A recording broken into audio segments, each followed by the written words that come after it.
What happened if the original Masters of the Universe toy line didn't die off in the late 80s as we all know? What if I was to tell you that it was supposed to continue, but not only that, it was supposed to have a complete planned refresh of the series? Well, that is actually the subject of this video. This is the story of the lost and cancelled 1987 extension to the original Masters of the Universe toy line, which would have been called Powers of Grayskull.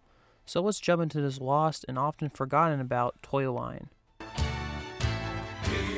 It's 1986 and we have the Cold War, Reagan, and of course, most importantly, He-Man.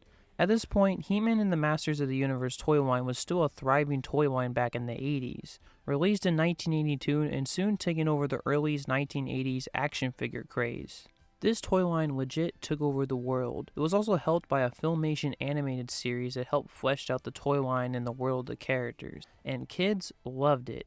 It soon skyrocketed to Mattel, the owner of the toy line, to become #1 highest seller for the company, and this continued for a few more years, dominating the market. The toy line also expanded with tons of figures, vehicles, and of course playsets, and sold and made hundreds of millions of dollars for Mattel. But by 1986, there were signs that the line was starting to dip in sales, and even at the time it wasn't a huge worry.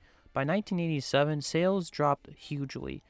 There are many factors to why in 1987 the toy line started to hugely dip in sales, mainly due to the fact that Mattel kept shipping too many figures that kids really didn't even want, and also other factors contributed as well. Those other factors that helped contribute to the line's collapse was also the fact that same year, in 1987, there was a Masters of the Universe live-action movie.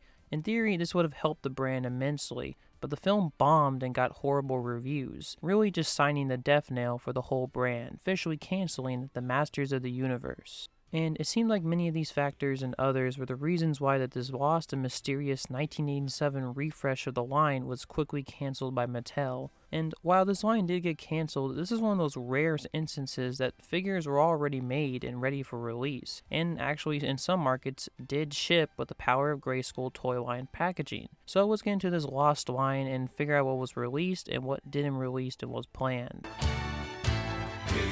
The premise for this toy line was pretty interesting. The setting would have been thousands of years in the past of Eternia, in a world called Pre-Eternia. While the story details for this proposed line never really came to full completion, there are hints from various toys, catalogs, artwork, and so on that we can kind of piece together some kind of narrative. Since the setting of this was thousands of years before the original He-Man show, it promised to expand many aspects that were established but never expanded upon in the original show. So let's get into the actual main hero, pun intended, for this line, which turns out was actually a character called He-Ro.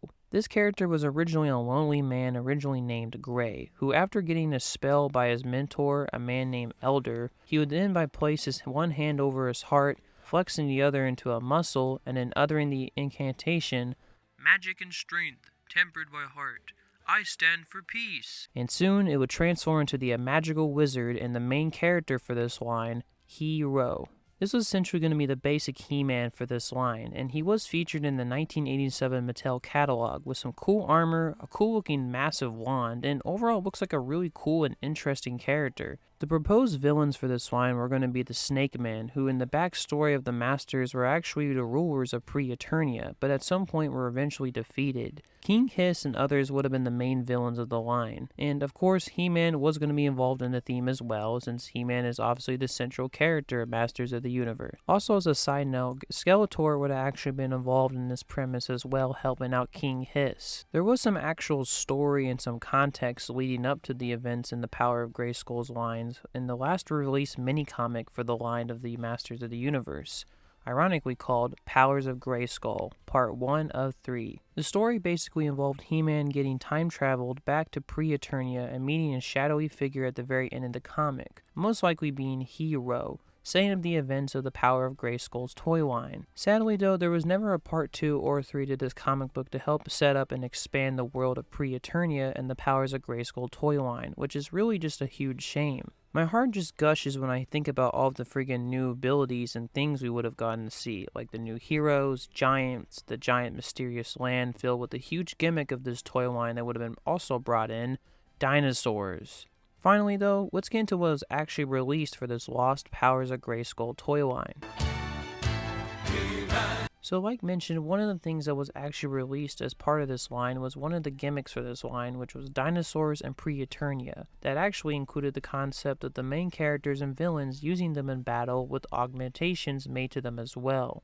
3 of these dinosaurs were actually released, but mainly exclusively in Europe, due to the fact in Europe toys tend to ship later, and this was after the line had died in the US. The first of these dinosaurs was Bionatops, which was basically a green triceratops with augmented tech put inside him. He was intended to sort of be He-Man's new humble steed, like Battle Cat from Eternia, but this time around, this dinosaur in pre-Eternia for the Powers line. The second toy release was Tyrannosaurus, which is a kind of hilarious name. This toy was released as a purple dinosaur augmented with tech, of course, and mainly designed to be King Hiss's main steed or Skeletor's ride into battle for the Powers line, as we can see in the packaging. The third dinosaur is probably one of the more crazy ones. This was actually called Turbodactyl. Yes, a pterodactyl with turbo engines augmented to its body. Just a truly weird and bizarre concept. This unique toy even had more clues about the original story included in the packaging, actually showing the main hero of this proposed line, Hero, on this animal, most likely hinting that this was going to be his main steed for the entire line. Other toys released for the Power of Grayskull's toy line were Giants, a concept originally introduced for the Masters line but were scrapped, but now were eventually reborn in this new line, and personally I love the idea. Just having these massive giants in prehistoric times walking around really adds some cool character to the world. 2 Titans were actually released for the line, but this time around only in Italy, making them really extremely rare figures, going up for thousands of dollars on the market. The 2 giants were Titus, the Titan of Strength, a giant tall blonde figure that was 14 inches tall with some cool and interesting blonde hair and design, also featuring a giant G for Grayskull, basically making him the good giant in this line. Then we have Megator, the Lord of Destruction's Colossus, which was basically the evil one in this line, featuring green skin and looking like an ogre in a way. These figures go for insane prices on the market and go for thousands of dollars. Now, for my opinion on the figures, I think they're really cool. I love the idea of giants in the Grayskull theme. But sadly though, these are the only other figures released from the scrap toy line. Other small merchandise also made it out to the public, one including a t-shirt featuring the main characters Hero and He-Man coming out, with some of the art of the dinosaurs also released, and a catalog from 1987 also showing some posters and magazines for the figures as well. Now let's get into all the other content that was actually never released, which is actually quite a lot, so let's get into it. Like mentioned before, the main star of this line, Hero, was actually never released, only making it to the 1987 catalog, and eventually, later on, years later, a company called Super 7 actually made a great recreation of the figure with the original packaging and released it, and overall it looks pretty sick. Also, as a quick side note for Hero actually didn't get an official release eventually in the Masters of the Universe Classics line a year later. Also, another quick side note, the name Hero, a name that was used quite a bit for proposed sequels, prequels for He-Man in the Masters of the Universe, was also proposed. It's mentioned many times as one as Hero is the son of He-Man, and so on and so on. So there's multiple variations of Hero. But in this video, I'm mainly talking about the most popular one, Hero from the Powers of Grayskull toy line, set in Britannia. We can also see other early variations of the Hero figure that never made it to production, like one that features a giant G for Grayskull, more cool VacMech armor attached, and a really bigger and insane giant wand that also came with it. Another figure that never got released was actually Hero's mentor, Eldor. Sort of, I guess you can say, the Obi-Wan style mentor of the series. He was also shown in the 1987 catalog featuring a book of holograms and spells for Hero that actually learn and harness the power of Grayskull. The figure overall looks pretty nice, kind of like your standard wizard you would see in a lot of fantasy related media, but overall it's a pretty nice design and the book of holograms is a nice feature. Also, just a quick side note, some earlier concepts for the figure included originally naming the Eldor actually the name Mentor, which I think would have been probably a bit too on the nose. The figure, like also Hero, was also released by Super 7, complete with its original packaging and the original figure design, and overall looks fantastic. Another sadly massive figure that never got released that was a part of the line was Gigantosaur, Heroic Dinosaur, and Battle Station. This giant playset would have been the largest thing ever for Masters of the Universe, even bigger than the Eternia playset. It was basically a giant brontosaur with an opening for He-Man that you can put the figure on and shoot enemies with a turret that would come out from the stomach of the animal. The figure was so big that he can actually swallow whole figures into his mouth and come out the other end, which is just freaking hilarious. Even for a size and scale reference, the giants for this proposed toy line were also featured right next to this proposed dinosaur, and they just look small in comparison, just to show you how massive this playset was. This figure also was shown in the 1987 Mattel catalog, with only reportedly one prototype ever made at Mattel. But once again, like many figures in this line, it was never released as the line got cancelled. The playset or the design for this figure did show up in some t-shirts and also other proposed media that were released for this proposed toy line, but that was it.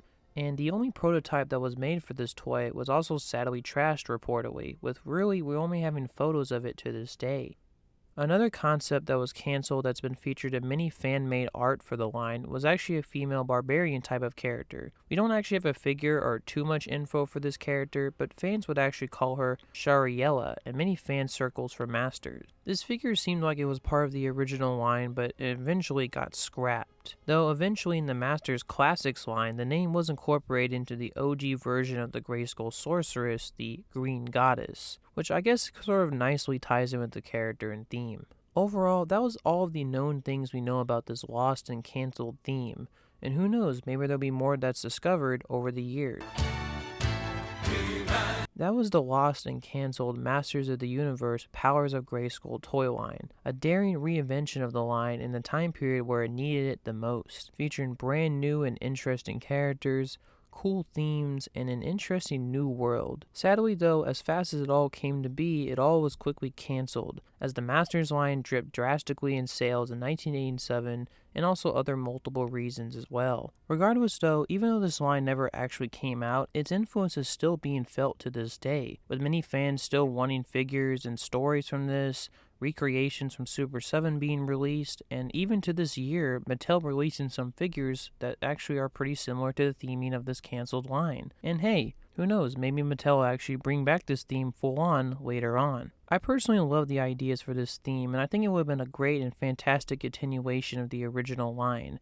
That's especially saying something, as there was many pitches for He-Man continuations. I think though, in my opinion, this was probably the best one. Still though, that was the lost and cancelled He-Man Powers of Grayskull toy line. Overall, thanks for watching, and remember...